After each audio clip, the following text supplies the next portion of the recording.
Hi everyone. So this is our first lecture.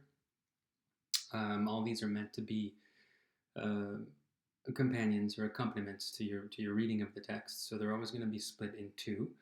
Um, well, depending on the week. Sometimes it might be one slightly longer one, but I'm going to try to split them up into two so that they don't get too long.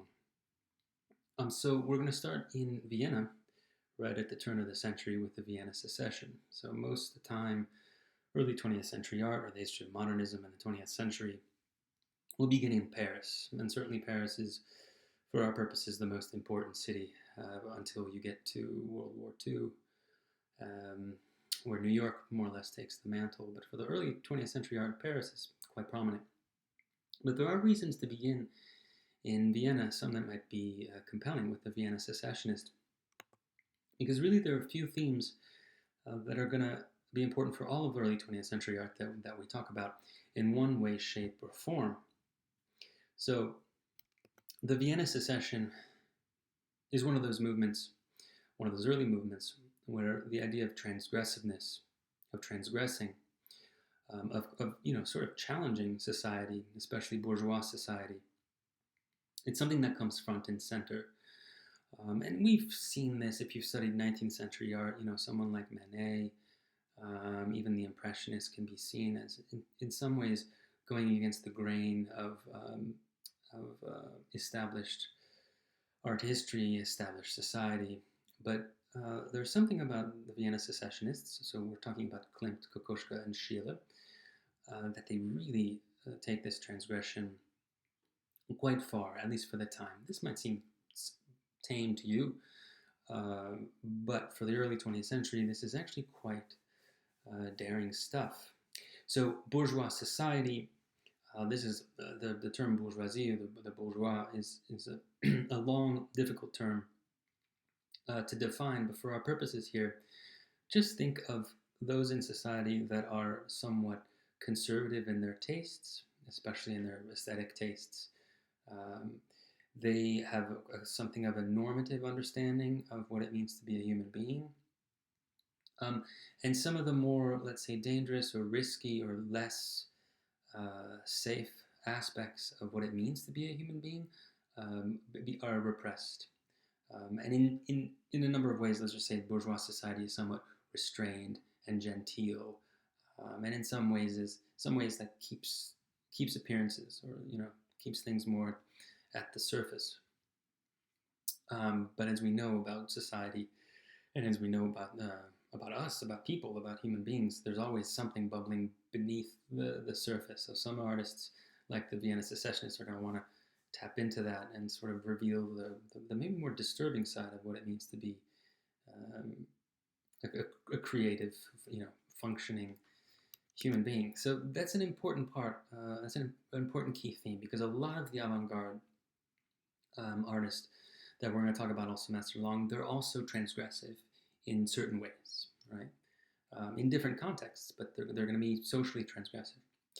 So the other reason why attending to Klimt, Schiele, and Kokoschka is interesting is that from quite early on, even let's say late 19th century, but certainly the works we look at today, they're moving away from naturalistic representation. They're moving away from mimesis, or a mimetic understanding of art. This is a term that comes up, I think, both in this chapter and in the next one, for Phobism for today's session, which will be the second video. Mimetic simply means representation. Mimesis, it's an old Greek word. It just means, when a painting looks like something in the world, then it's mimetic. When a painting starts to back off from mimesis, when it starts to look less representative, less naturalistic, then it's becoming somewhat more non-objective or abstract or non-mimetic, right? The mimesis, mimetic are the same words. So while the works we look at today in the first half of the Vienna Secessionists, while you're still seeing human figures, you are seeing representation, there is a way in which the works start to call attention to their own materiality, in a way that taps into the expressiveness of that material, be it paint, or in Klimt it'll be other objects like gold, like gilding, and mosaic. They're going to call attention to their materiality in a way that almost establishes a tension between naturalistic representation and the physicality of the paint, of the surface of the canvas, of the mosaic, of the materials themselves. So this is another really major theme of early 20th century art, and actually one of the definitions of modernism. The idea that artists in the latter part of the 19th century and early part of the latter part of the 19th century, early part of the 20th century, they started to move away from paint as something that would just transparently represent the world, and they started to think of paint as a material quality in its own right, that could express itself and express other things, not necessarily by representation. So we see this beginning in the works of Klimt, Schiele, and Kokoschka, and certainly in Matisse. There's a reason why Matisse is such a major figure in early modernism. Matisse really goes actually much further in exploring the material qualities of the medium. So that's an important theme for our whole class, as is Freud. In this class, we're going to do a lot of multidisciplinary work. So oftentimes artists and movements, they're looking to other disciplines, they're looking to other thinkers, they're looking to philosophy, they're looking to anthropology, ethnography, so on and so forth. One of the key disciplines that artists will look to in the early 20th century, and in some cases still today, will be psychoanalysis.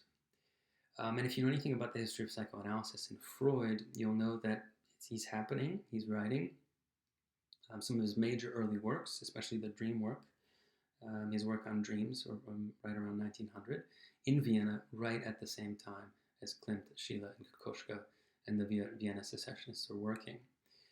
And so it's not a coincidence that some of these paintings, and in some cases like Klimt and Schiele and Kokoschka, like they're looking to Freud. They're interested in these ideas that Freud is starting to articulate in his theories.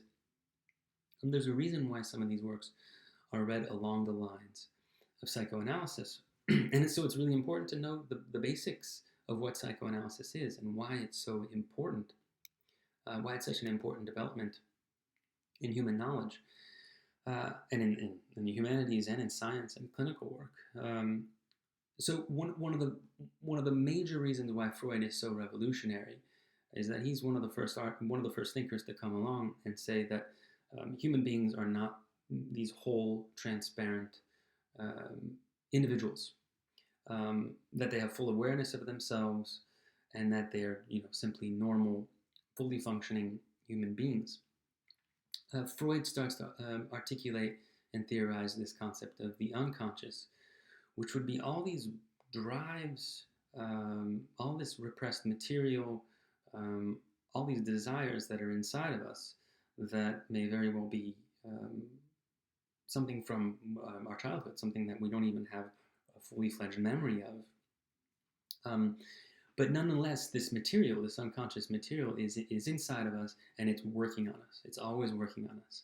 So for Freud, he has a conception of the human subject, of human beings, as fundamentally not whole, as fundamentally split between sort of our conscious, everyday life, where we think we're normal, happy people, hopefully, and then all these unconscious drives and desires and materials. That's the basic setup of what the Freudian subject is like in psychoanalysis.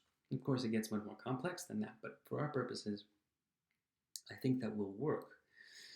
And so for Freud, one of the things he wanted to do was to try to tap into this unconscious, to be able to interpret it,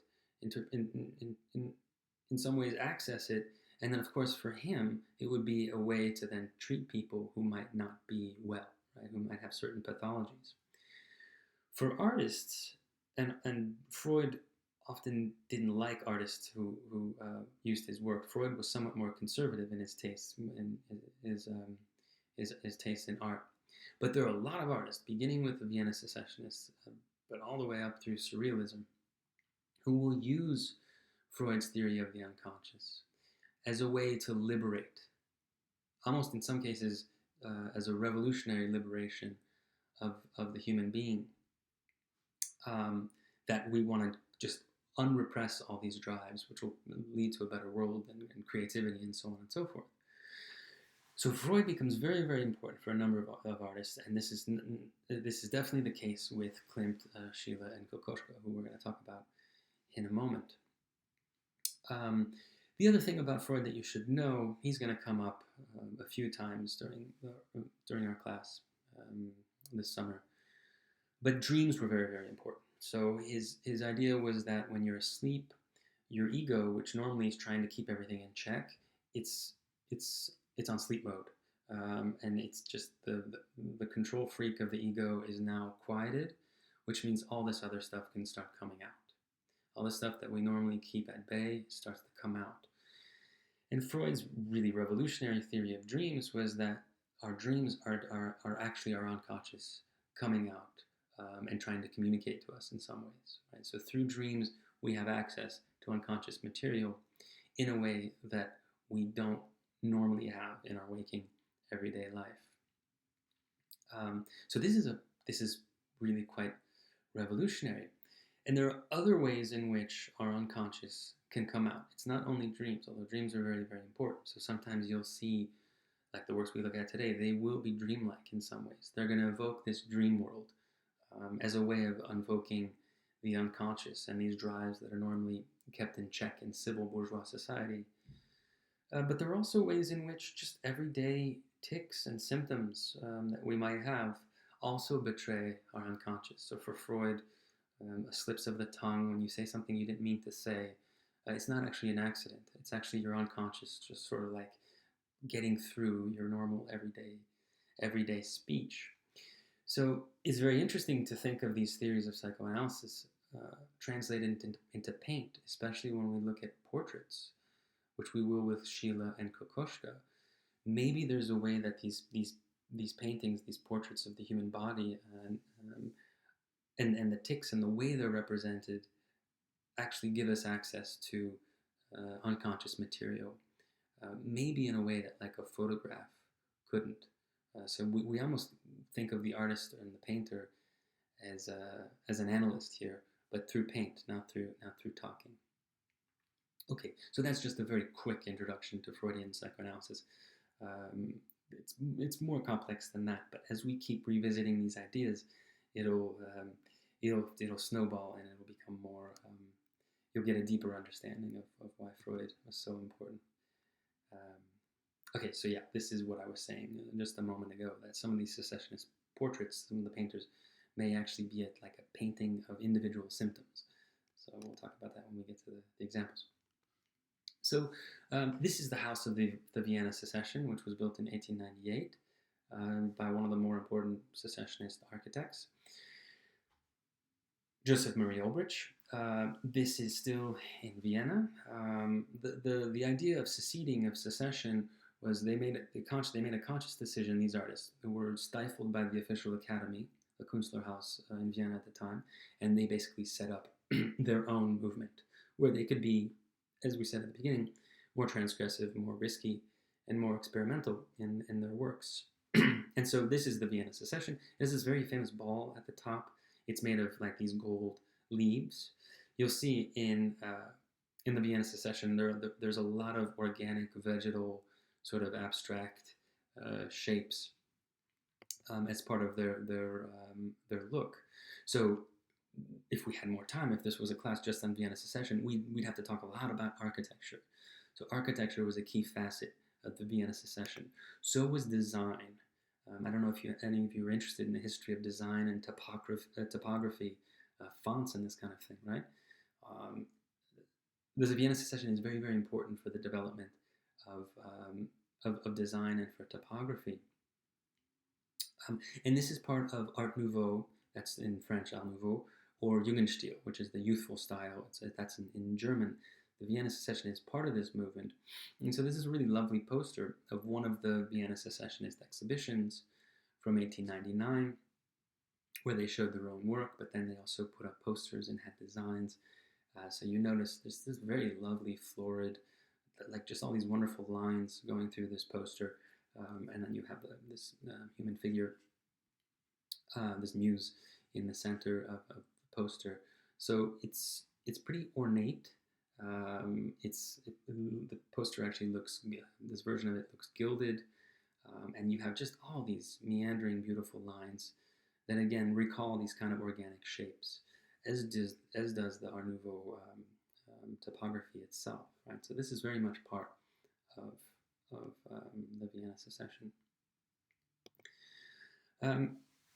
We're going to talk mainly about painting. We're going to talk about Klimt, Schiele, and Kokoschka, but again, be aware that Vienna Secession was much more than simply painting. And in fact, most of these artists, especially someone like Gustav Klimt, had the idea of art as a Gesamtwerk, so a total work of art. So the aesthetic experience for a Klimt or a Hoffmann or a lot of these Vienna Secessionists was not one where you would just look at a painting. You would actually have all these different movements, all these different art media working on you in tandem. So design, architecture, painting, mosaic, in this case marble, all this stuff is all working in tandem in this total work of art, which in that sense it's kind of an old idea. It's something of a Baroque idea, and that's not the first time where we're going to see a Baroque idea coming back up in some of these works.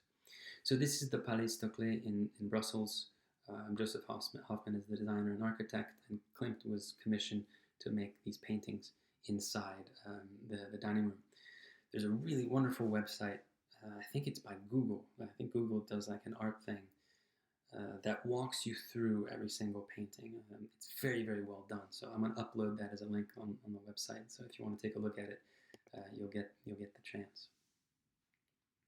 So now we move on to Klimt, Schiele, and Kokoschka, and we go on to the major paintings of the Vienna Secession, which will bring us back to the themes from the first part of this talk. So Klimt, one of the major starting points for Klimt, after having a somewhat academic training, he has these scandalous ceiling murals that he's commissioned to do for the University of Vienna.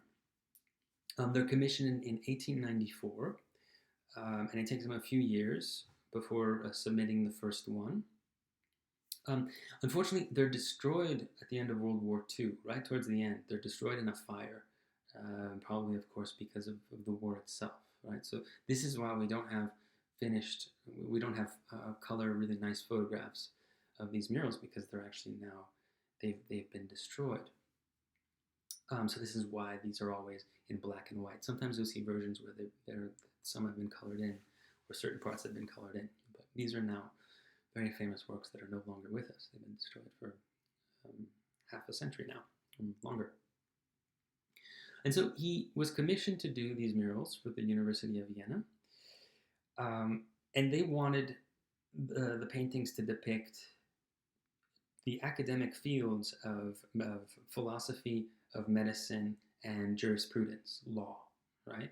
And they wanted them to be noble, somewhat, conservative looking paintings that would be, academic and lofty. It was supposed to be on the theme of enlightenment and the conquering of darkness through light, right? This very classic theme of the Enlightenment that goes back to the 17th and 18th century.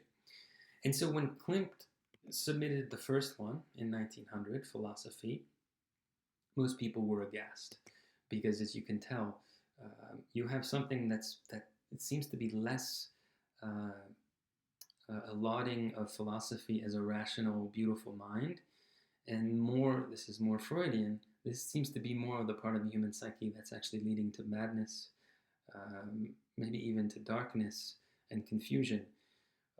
So it seems to be the opposite of the way in which this sort of stodgy academic university would have wanted to see their painting being commissioned, right? So this seems to be a lauding of philosophy and more of a lauding of these more unreasonable, irrational drives that we have. So you have these naked human figures that seem to be floating.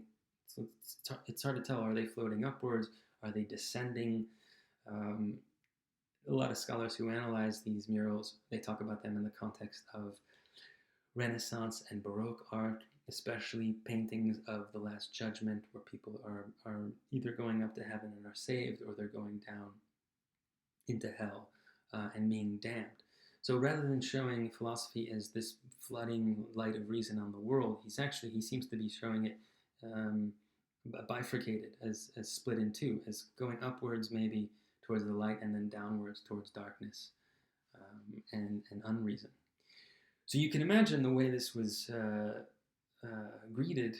It was actually rejected, as was the next one, medicine, which again, this is a depiction of medicine not as the savior of the world, so much as almost a confusing jumble of bodies. There's even a figure of death embedded in all these bodies. You have this very iconic woman who's standing here. It's almost as if she's hypnotized or in some kind of daze. And then you have, this is a pretty traditional personification of medicine, right here in the front. So this too was heavily criticized, and this all created a huge scandal. And here's the last one, Jurisprudence Law. So the chapter on Foster, Hal Foster, the writer of this chapter, does a really nice job analyzing this painting. So I'll let you read that. But I do want to note that there is something. What's amazing about this is that you have the figures of the law up here, and then you have these furies in the center, and then the man seems to be this naked,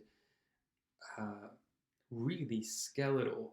Now that I don't know if anyone's seen the film, the most recent film, the Joker with Joaquin Phoenix, is acting, and like there's always these ribs and the shoulder blades sort of protruding from underneath the flesh. You can find this all the way back in Klimt here. It's a very visceral way of painting the human body, and we're going to see it in Egon Schiele too in a moment. He seems to be being swallowed up by this large octopod, like this squid octopus figure. It's like he's caught up in the apparatus of the law. So this is not some conception of the legal system as this beneficial thing to society. It actually looks like one that could be dangerous, or that you could be stuck in. If anybody's read these wonderful but also disturbing short stories, or in some cases novels by Kafka, he was the master of showing how the law could be a scary place, a place where we can get caught up and gobbled up, and in some cases not know why we're there, or why we're being accused. So this is, again, a much darker conception of jurisprudence, of law, than the University of Vienna would have wanted to receive. And so if you put it all together, sorry, I thought I had one last, no, it's okay. If you put them all together, they were so scandalous, and so many people hated them, that Klimt just bought them back and then kept them and sold them to other places, and then it ended up in a museum. So it was a really huge scandal in Vienna at the time, both because of the way he's depicting the subject matter in rather daring terms, but there's also there's some scholars who say that there was quite a bit of anti-Semitism in the reception of these paintings. There were a lot of wealthy Jewish patrons who liked these younger artists, who would buy the Vienna Secessionists. And so you had anti-Semitic forces in society who were against these paintings because they vilified Jews, and they were anti-Semitic. So this is actually caught up in a dark history, one that there's a whole cloud of anti-Semitism throughout the 20th century. So after these scandalous, really daring paintings, Klimt will actually get somewhat more tame, and he'll do these portraits of well-to-do bourgeois members of society. The Kiss is a very famous one. You've probably seen The Kiss. I wanted to show you another one, the portrait of Adele Bloch-Bauer from 1907. So this is very much Klimt's later style, somewhat later style, 1907 into the teens. He dies in 1918, right at the end of the war. So this is his style. So you have this mixture of really graceful naturalistic representation of the human form that's ensconced and embedded in like this very hard mosaic, um, in some cases gilded, very material surface of the painting. So he's influenced by Egyptian art. He's influenced by Japanese art. He's got all these outside influences, some of them very, very old, including the Egyptian influence. But nonetheless, one of the reasons a painting like this is so modern is that it calls attention to its materials in a way that is very, very new and again modern. One of the definitions of modernism is the work calling attention to its own medium, its own materiality. So certainly Klimt's paintings do that. And if you want to see this, once everything opens up again, you can go to the Neue Gallery. It's in there, which is right across the street from the Met Museum. And they have an incredible collection of Viennese secessionist paintings, including Schiele and Kokoschka, who we move to next. So here's Egon Schiele, very precocious, younger artist who at first is under the tutelage of Klimt. And he's very well known for making these paintings and drawings of the human body, and oftentimes of self-portraits, but not only self-portraits, but oftentimes some of the more famous works are self-portraits. It's as if he's looking in the mirror. But it's a depiction of the body that is, I think you can tell, it's almost decrepit. Oftentimes it's not whole, so there are missing limbs. There's also something of a mixing of gender, like there's a fluidity of the human form in Schiele. And most of the time, the paintings are kind of harrowing. I mean, they're lovely. The use of line is amazing. But it also seems to be a conception of the human body as one that's at the very least, let's say, ambiguous. This is not a self-love, a depiction of self-love in the mirror. This is a troubled, at the very least, like a mixed relationship between one's own image of their body. Here's another one, another very famous self-portrait from 1911. So the body's always distended. It always seems to be very fleshy but bony all at once. Very expressive in the sense that the paint is moving away from a one-to-one naturalistic representation of the body, right? There's no way that this is a purely objective look or an objective rendering of Schiele himself, right? This is expressive. Things have been distended, desiccated, moved around, and manipulated in such a way that the representation is expressing something different than simply an objective correspondence between what he's seeing in the mirror. And so, of course, a lot of people have a field day with this because it's as if, a little bit like Van Gogh, and Van Gogh will be important for these artists, it's as if he's painting himself not as an objective figure, but as he's painting himself skewed through his own self-conceptions. And it's interesting because there are a lot of human disorders.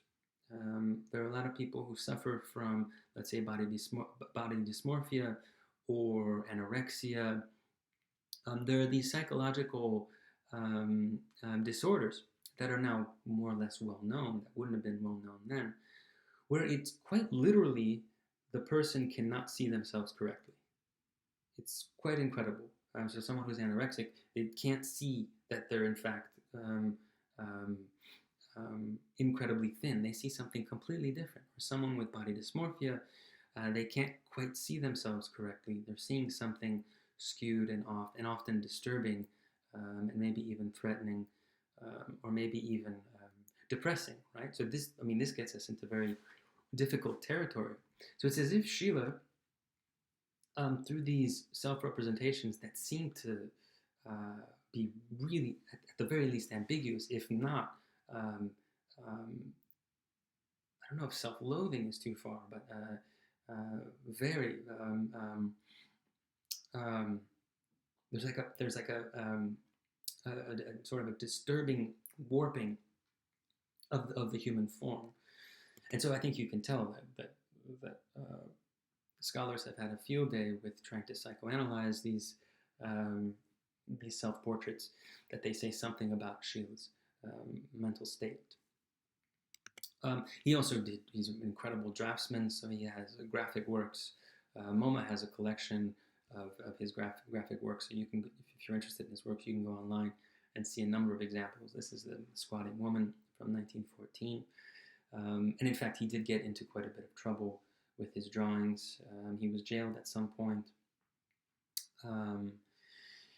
So these were, in some ways, for the time, sexually explicit. And actually, in some cases, they still feel sexually explicit now. Not so much this one, I suppose, but some other of his drawings are actually quite sexually explicit. And so this would get back to the idea of these artists as being transgressive. And so our last artist of the Vienna Secessionists, the three major painters, would be Oskar Kokoschka. So he really, if Klimt created a scandal with those Vienna University murals, and if Schiele creates a scandal with his drawings, and then also he was also accused of like abducting a minor, which probably was not true from what I've read about the scandal. He was falsely imprisoned. Kokoschka, the big scandal, was his play called Murderer, Hope of Woman. And this is a very famous poster for the play that would have been hung in Vienna everywhere. And this play created a total scandal. You can read about it. There are some videos online of the recreations of the play. It's a short play, but essentially you have a man and a woman, and rather than being this, like a love affair where everything is nice, there's all this aggression, there's all this violence. And in the end, there's murder, right? So in some ways, this gets towards these psychoanalytic themes where the relationships that people have with each other, they can seem fine on the surface, but there's all this turmoil, there's all this, sometimes even aggression beneath the surface, either between, let's say, parents and children, or between husband and wife, and this kind of thing, right? So Kokoschka is daring to show the more aggressive drives that might be knotted up in human relationships in a way that was completely scandalous for the time, and could still be read as scandalous. And so MoMA, again, does a really beautiful job archiving their works. If you want to see, there's a book of the play itself with Kokoschka's drawing. So here you have, this moment of the man being quite violent towards the woman. And in the play, there's only man, quote unquote, and woman. Those are the two characters, along with their attendants. But those are the two essential characters in the short play. So Viennese secessionism, thematizing aggression and violence, and these sort of sentiments that are kind of inevitable in human society, and even in our own relationships, that are normally kept in check in this art and in psychoanalytic theories. These are things that actually we need to attend to, and we want to interrogate and come to grips with, or at least know that they're swirling inside us in our unconscious, right? So, and Kokoschka was a prolific portrait painter, so this is a very famous painting of the architect Adolf Loos. This is the one that's reproduced in your textbook. So again, scholars on Vienna Secession, there are all these debates as to whether or not these should be read as symptomatic paintings, as the artist sort of either giving you, betraying his own psyche, or through the paint, betraying, the unconscious tics and symptoms of the sitter, of the person who's being painted. Those are all interesting things to debate. If we were in a classroom setting, we would probably talk about this for quite some time. So you get the sense of Adolf Loos as this really contained figure, sitting there in his smart suit, but there's something about his hands, there's something about his face, even his hair. There's like this sort of electric charge running through the lines and the brushstrokes of the painting that make you think, oh wait, something is simmering below the surface, right? So it's an interesting way of thinking about painting. This is why Kokoschka, in some ways, is, you could talk about him in the context of German Expressionism, which we'll talk about in a few weeks. And I did want to show you a work by Loos himself, who would be part of the secessionists, though he was definitely, let's say, a frenemy of the secessionists. So he wrote a very famous manifesto of architecture called Ornament is Crime. And you can tell from this early house of his in Vienna, he thought any sort of ornamentation in art, in architecture, and design was actually criminal, was actually quote-unquote degenerate, was quote-unquote primitive, and even like immoral, almost like erotically, sexually immoral. So he had a conception of architecture as something that would be totally functional and very streamlined, very clean, very minimal. And so this goes completely against everything we've talked about so far about Vienna Secessionism, which seems to be much more about expressiveness, much more about ornamentation in both its architecture, its design, and in its painting, especially like someone like Klimt. I mean, this is gilded mosaic. It almost doesn't get more ornamental at the level of painting than Klimt. So we can just finish with Loos to say that in the Vienna Secession, it's not this cohesive thing, right? There were splits within Vienna Secession between someone like Loos, who wants very streamlined, very modernist architecture in the sense that it only uses its medium for functionality, and then this other faction that's more expressive and ornamental, and understands modernity and modernism to be more about the expressive qualities of the materials. Okay, so that's good for the first half. This should be a good companion to the chapter. And after the break, we'll go on and we'll talk about Matisse and Fauvism. So until then.